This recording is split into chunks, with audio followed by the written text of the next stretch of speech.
And David, we obviously have just gotten the communique. Can you walk us a little bit through it and what was decided upon when it comes to things like the Middle East and also obviously Russia, Ukraine?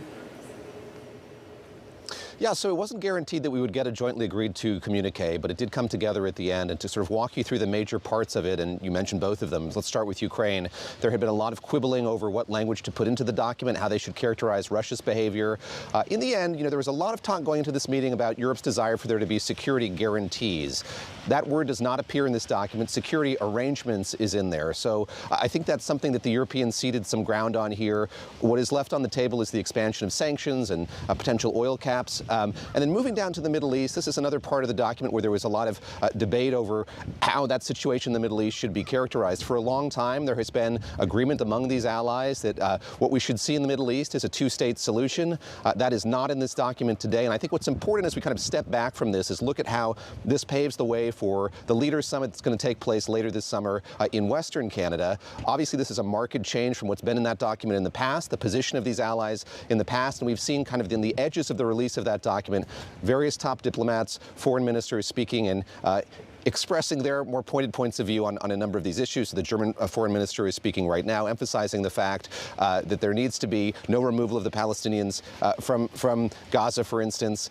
So drawing kind of a finer point on this, but there was agreed to upon, Vani, this communique, so a success for those who had gathered here in Quebec.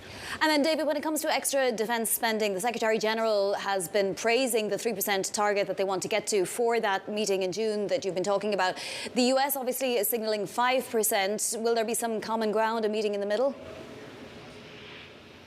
This has been a huge topic of debate as well. I spoke with Kaja Kallas yesterday, the EU's top diplomat, and she spoke about the need for countries to do more, for the EU to do more, but also for the private sector too as well. So that'll be a focus going forward here. And I think everyone, as they were kind of heads down working on these meetings and this communique, were also paying attention to what was happening in Germany yesterday. And the foreign minister of Germany just a moment ago saying that what we saw there, what we saw Germany debating and them being likely to do, should it pass, is a strong signal to Ukraine as well, their commitment to Ukraine going forward. So I think picking up on the NATO Secretary General's comments both at the White House and in his interview with Bloomberg this morning, it is something that's going to continue to color and shape this conversation going forward. How Europe is going to do more, how Europe is going to sort of emancipate itself in a way from this reliance on the U.S. that's been in effect for so many decades now and has to kind of reinvent or rethink about the way that its alliances work. But I think among those European allies in particular, there was, Vani, a very strong commitment among them to a strengthened Europe and more integrity to that alliance going forward.